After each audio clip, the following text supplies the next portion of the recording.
Selamat petang, salam sejahtera. Isu hangat malam ini, gantung jawatan Zahid sebab langgar ketetapan parti, kata Nazri Aziz. Berita sepenuhnya, Biro Disiplin dan Majlis Kerja Tertinggi UMNO digesa mempertimbangkan keputusan menggantung jawatan Presiden parti itu, Datuk Seri Dr. Ahmad Zahid Hamidi serta-merta susulan tindak tanduk terkini pemimpin itu yang didakwa melanggar ketetapan parti.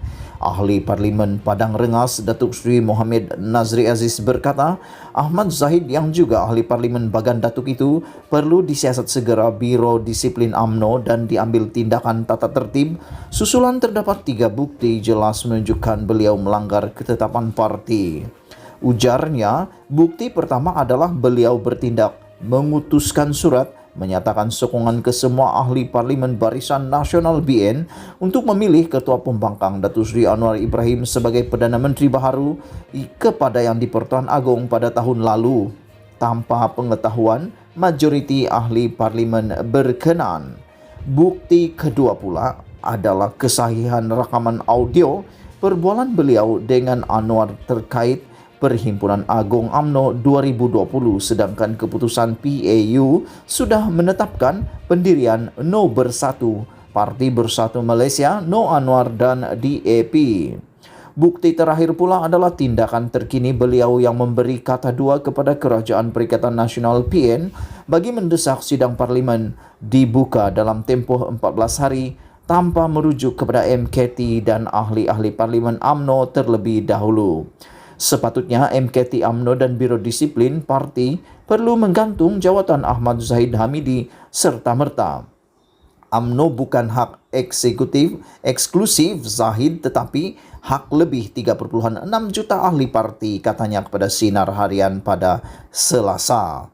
Beliau berkata demikian bagi mengulas tindakan Ahmad Zahid mengemukakan pendirian tegas UMNO mendesak kerajaan menghormati titah Yang di-Pertuan Agong Al-Sultan Abdullah Riayatuddin Al-Mustafa Billah Shah dan Raja-Raja Melayu agar memanggil sidang parlimen dalam tempoh 14 hari daripada tarikh 21 Jun.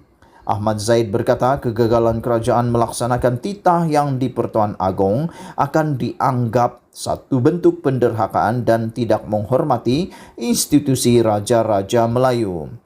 Kenyataan Ahmad Zahid itu dikemukakan setelah satu mesyuarat Biro Politik UMNO diadakan di Menara Datu On, bangunan Pusat Dagangan Dunia WTC Kuala Lumpur pada malam Ahad lalu. Mengulas lanjut, Mohamed Nazri yang juga Ketua UMNO bahagian Padang Rengas berpandangan, Ahmad Zahid cuba menjadi hero dengan mengeluarkan kenyataan media bersifat populis.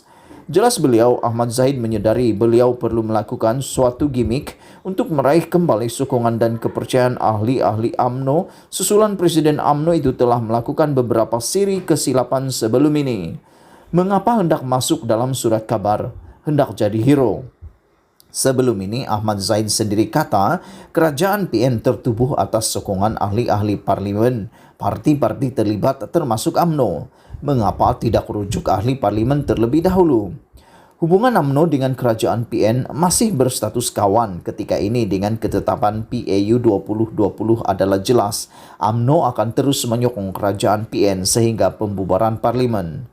Sepatutnya, Zahid kena jiwa besar berjumpa secara tertutup dengan Perdana Menteri untuk desak kerajaan PN adakan sidang parlimen secepat mungkin secara terhormat. Tidak perlu tindakan amaran sebegini, katanya.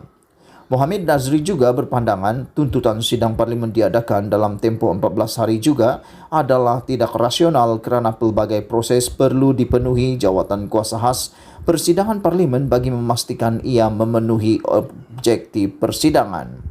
Pada saya, sidang parlimen perlu dilaksanakan seperti biasa dengan proses perbincangan, bukan sahaja merangkumi ordinan darurat kuasa-kuasa perlu 2021, bahkan juga segala aspek lain yang difikirkan mustahak kepada rakyat.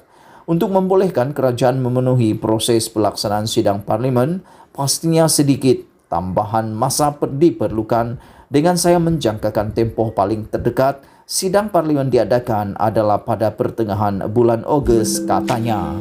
Sekian isu hangat malam ini. Jangan lupa tekan butang subscribe dan kita jumpa lagi. Bye-bye.